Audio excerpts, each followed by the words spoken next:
These 6 autism signs aren't in the DSM, but should be. Hey friends, I'm Mike, a late identified autistic adult, and if you've ever looked up the diagnostic criteria for autism in the DSM-5, you might notice something quite big that they're missing. The entire thing has been written from an outside observer's perspective, looking at potentially an autistic person in front of them. And they really focus heavily on social behaviours. Looking at the DSM-5 criteria, most of it is about how autistic people interact or struggle to interact with neurotypical others.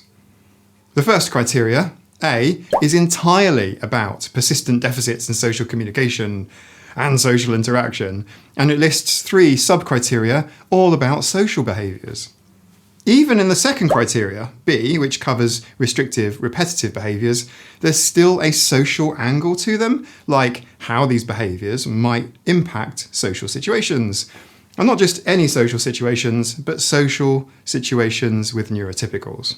But here's the thing, by focusing so much on how autistic people appear to others socially, the DSM is missing some really important internal experiences that a great many autistic people have. Let's look at 6 key signs that aren't in a DSM, but probably should have been. An unidentified autistic adult might be forgiven for reading the DSM and not recognising themselves in the DSM's language or criteria.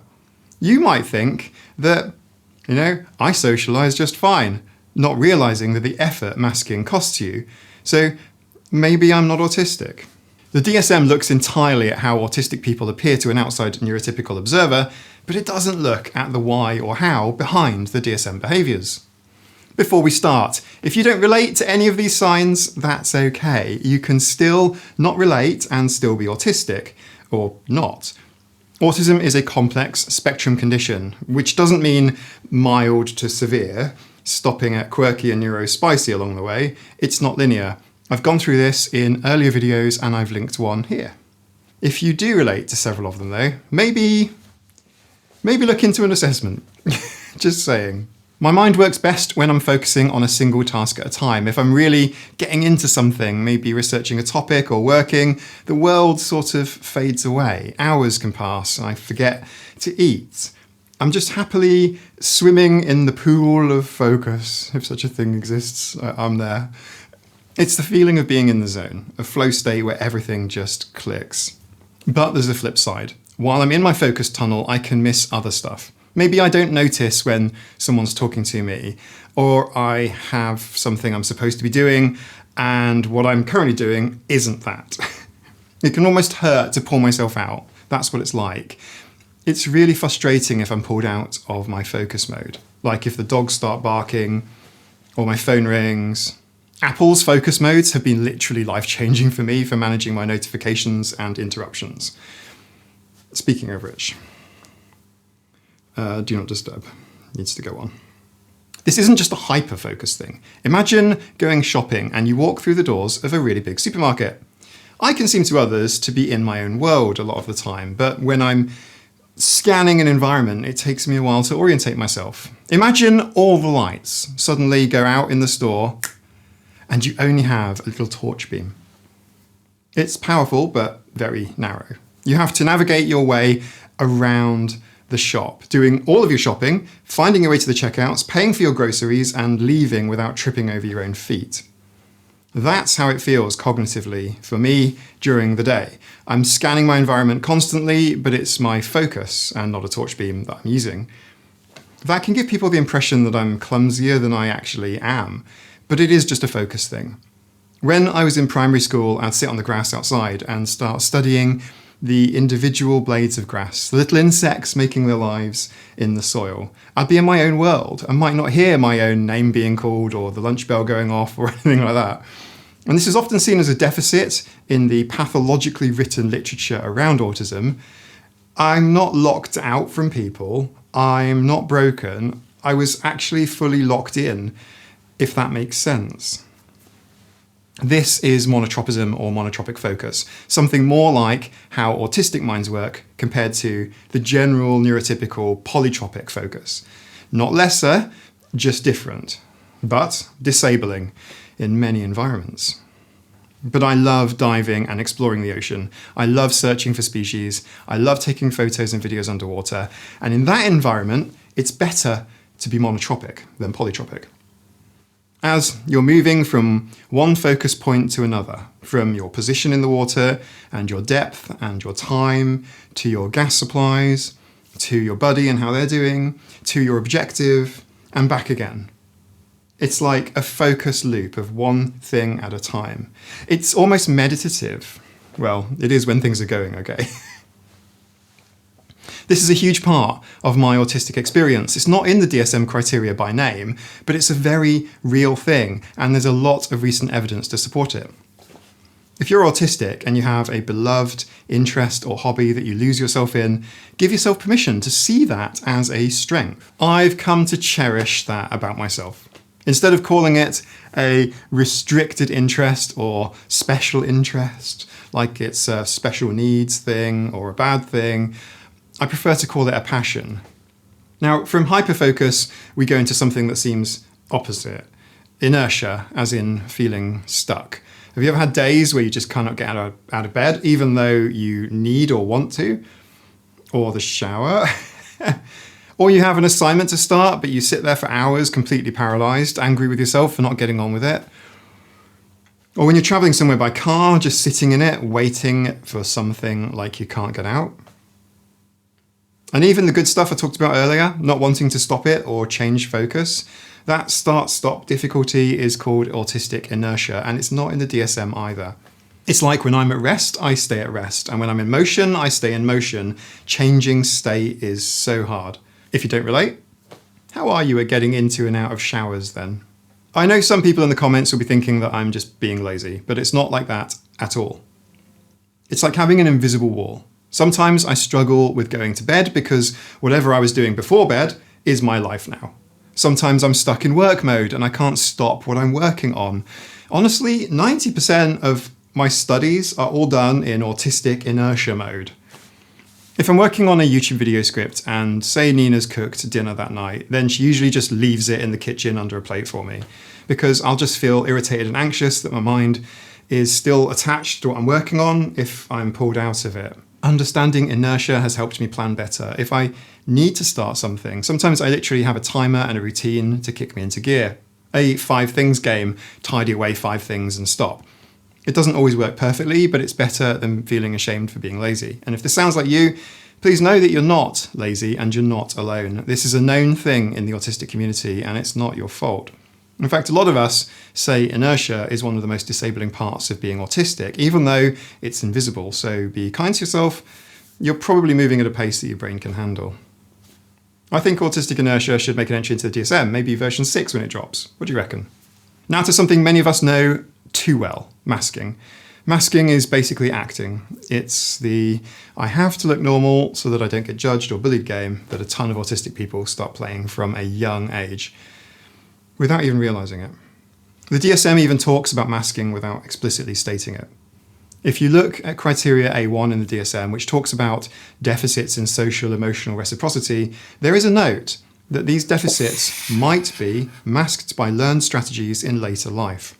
So even the DSM acknowledges that autistic people can learn to hide their traits, but it doesn't really explore how exhausting and damaging that masking can be. Because those learned strategies in later life might feel like a whole persona that we wear like armor that cannot be separated from who we really are. I was formally diagnosed at 42, and until then I had this professional, friendly, totally fine mask I wore with clients and friends and family. Underneath, I was anxious, exhausted, and utterly confused, but I dare say nobody ever saw it. I was the good listener that friends could talk to for hours without so much as asking how I was, even once, or maybe at the end as a courtesy. For decades, my 20s and 30s were like this. I was always fine, because it's easier that way, if you know what I mean. What does masking involve? For me, it was pretending to be someone else and suppressing all the little things that my body wanted to do. No fidgeting, no stims, nothing. It was like I was on a manual override. Everyone else has an autopilot for social stuff, but I was there pulling levers and pushing buttons to mimic what I thought I should do. So is it any wonder that I would just crash. I would just crash out. Do you know what it feels like? It's like a feeling of being jet lagged. That's what it's like. The fog and the... yeah, it's like being jet lagged. Masking can be really useful though. I mean, it actually helped me to get by for so long. I wasn't picked on as much. I managed jobs, nothing longer than a few months at a time, and I've been self-employed for 20 years, but still, I made acquaintances. Realizing I was autistic was a bit weird because it meant I could rediscover some things, like, do I actually enjoy parties, or was I forcing myself because I thought I had to? A lot of late diagnosed folks talk about this identity confusion, and you realize that so many of your behaviors were actually adaptations that you had to peel back to find the real you. Emotionally, masking led to burnout for me many times in my life. That crisis most recently actually led me to discover that I'm autistic, which is probably the only time that burnout has done anything positive for me. But 0 out of 10, do not recommend. Masking is to a degree useful. It could be a survival strategy for some people. It could be a useful way to stay employed or protected in certain environments for those autistics that can mask. But it's not a sustainable long-term strategy and can lead to serious mental health issues, relationship problems, burnout. The DSM needs to recognise that masking is not just a footnote about learned strategies, but as a core experience that can significantly impact an autistic person's well-being longer term. Let's talk about spidey senses.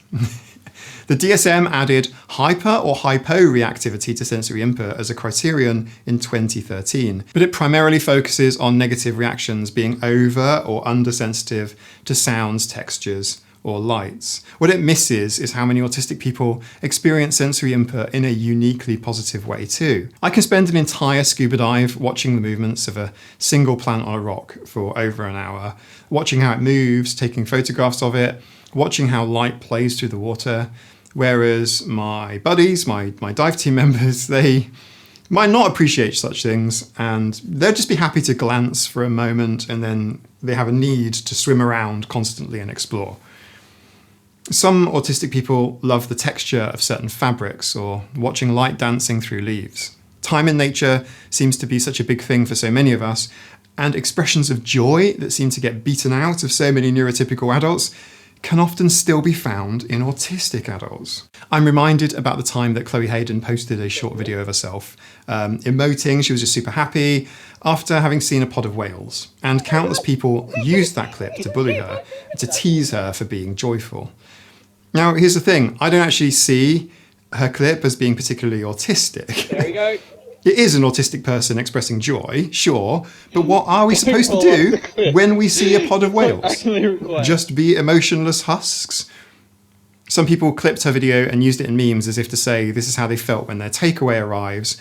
Seriously, I would be way more exuberant if I saw a pod of whales. I've never seen a pod of whales. Imagine that, observing these massive sentient mammals in a family unit, feeding, playing, or just chilling. I'd love it. I'd love to see it. Come on, YouTube, send me to go and play some time with the whales. Is it too much to ask? The DSM looks at things like excessive touching or smelling of objects, visual fascination with lights or movement, adverse reactions to specific textures or tactile experiences, without commenting that touching and deliberate smelling of comfort objects can be regulating and comforting. It's like a form of calibration. I have a small lavender roll-on that I find quite helpful. It travels with me. I just put a little bit on my wrists and it's regulating. It's not magical or silly or hippie or whatever. It's just helpful. The same senses that make horrible fluorescent lights really challenging to deal with can also allow an autistic person to notice subtle colour variations in nature that other people might miss. Senses like that dry microfiber cloths feeling like sandpaper can also make soft fluffy towels feel like the most luxurious things in existence. These sensory experiences are a double-edged sword. They're also what makes our world rich with detail and meaning. And it's not just about avoiding discomfort, it's about experiencing life in 4K, right? In high definition. Of course, some autistic people can feel less sensitive in one or all of these areas too. And these aren't just coping mechanisms, they're part of how many autistic people experience and enjoy the world. The medical model tends to pathologise these experiences, but often they're integral to autistic joy and well-being. The DSM calls this unusual interest in sensory aspects of the environment. Hopefully tomorrow's authors will include the internal experience, the why behind the behaviours that they're observing. But today's pathological language can fuck off. Shutdowns are something that a lot of autistics experience, and specifically the DSM-5 does list catatonia as a specifier. Autism spectrum disorder with catatonia is a diagnostic label. It's a feature that can be written down on a piece of paper. The National Autistic Society defines this as a rare disorder which affects a person's ability to move, speak, or respond, which it is. And it's in the DSM-5. However, many autistic people experience something similar, maybe a bit lighter, called shutdowns, which might look a little like catatonia from the outside, but the two are different things, and the DSM-5 doesn't specify shutdowns. Perhaps it should. Shutdowns can happen from sensory overload, emotional overwhelm, or after periods of intense masking, and feel like an internal circuit breaker being triggered and the power going off. Until it's gone, until it's over, until it resets. During shutdowns, it's like your brain goes into power saving mode. You might find yourself unable to speak, move, or process information, almost like being frozen in place while your system reboots. For me, these usually happen after particularly stressful social situations or when I've pushed myself too hard. I know a lot of people who have had shutdowns instead of meltdowns growing up. Myself included mostly, and it's meant that an autistic identification or diagnosis was delayed until much later in life. Maybe you were the quiet kid at school or family events, feeling completely overloaded, but people are much less likely to notice a quiet or silent person than a loud one. These shutdowns aren't a sign of weakness, they're your brain's way of protecting itself from overwhelm. Think of it like your phone going into battery saving mode when it's running low on power. The key is learning to recognise your early warning signs and having strategies ready, whether it's finding a quiet space in advance, using noise-cancelling headphones, or simply giving yourself permission to step away and reset. I made a video last year about some of my strategies for creating an oasis space that some of you might find helpful. I find that getting outside and getting some exercise helps a lot with managing stress and cortisol and kind of pushing away any sort of shutdown energy, for want of a better word. Some autistic people might have certain sensations that they find soothing and regulating that does the same thing for them. Find what works for you. Okay, raise your hand if you've ever been called a perfectionist. This one's tricky, but I think it's valid and deserves a spot in the diagnostic criteria. It's tricky because a lot of people have perfectionistic tendencies, not just autistic people. It's a meme at this point at how most people at a job interview, when they're asked, what are your weaknesses, they'll spout something like, I'm a perfectionist, it's actually one of my weaknesses, aha. But autistic perfectionism can be different. It's not just about wanting things to be good or perfect, it's about having a deep and sometimes inflexible need for things to be exactly right according to our internal rule book, if you will. Bear with me.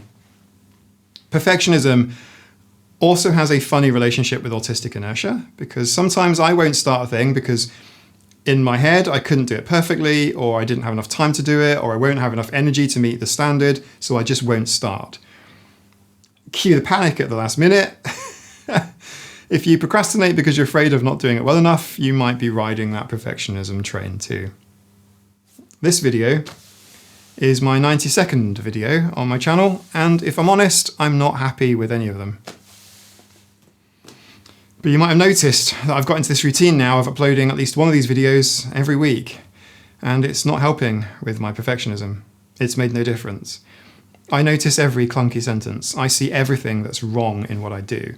A lot of autistic people have a keen eye for details, and although it can be a benefit, when it's combined with a harsh inner critic, it often means that you might end up just scrapping projects or spending an unreasonable amount of time on them or never finishing them. I know that the world won't end if things aren't right, and posting a video to YouTube before it's ready nearly 100 times hasn't made me feel any better about this. But many of us have spent a lifetime trying to survive socially or academically, and letting go of that is like unclenching muscles that have been tight for years.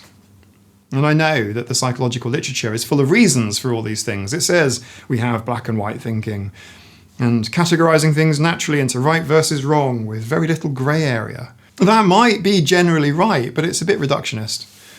Some people have noted that we have a need for predictability and control. So maybe perfectionism is our coping strategy to create a sense of control. Or maybe it's driven by masking and imposter syndrome. You know, like feeling like you're a fraud and you've got to overcompensate. Or maybe you feel like your achievements are purely luck or a fluke and you've got to work doubly hard to keep up the facade of competence. The DSM has restricted repetitive behaviours which might overlap with autistic perfectionism.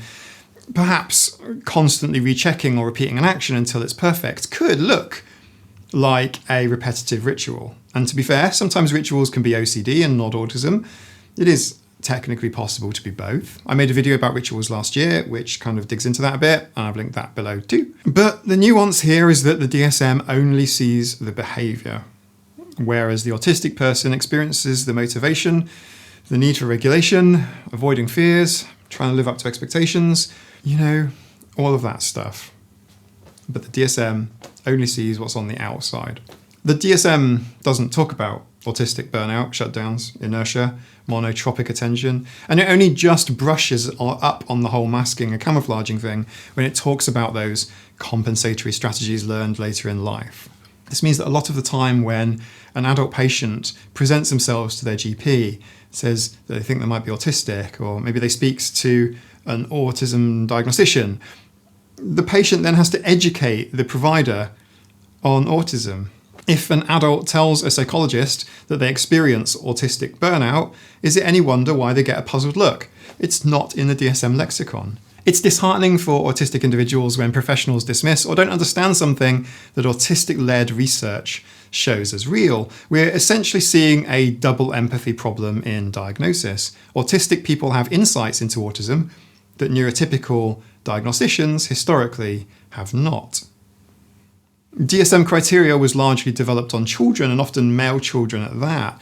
And adult diagnoses require retrospectively applying childhood criteria or observing current behaviour that matches those childhood criteria, which can be problematic.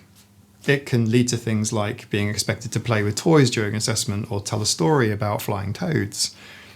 An adult who's learned to behave differently to their natural childhood self might not tick those boxes, even though internally they are still autistic.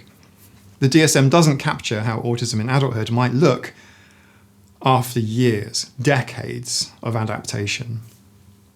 Traits like exhaustion from masking or identity confusion from late discovery are well beyond the scope of the DSM-5. Autism is as much about how we experience the world internally as it is about how we behave externally. And these are the 6 signs that aren't in the DSM, but I think they probably should be. Let me know your thoughts. Do you agree with me or not? Do you disagree? That's fine too, just let me know in the comment section below. But wait, there's more. Watch this video next on the 10 hidden autistic traits. You will need a ruler or tape measure for that video. And if you're pondering an autism assessment and you want to know more about the DSM-5 criteria, I break it down in this video over here. It's gonna be here. It's gonna be there. Take care everyone, and I'll see you soon.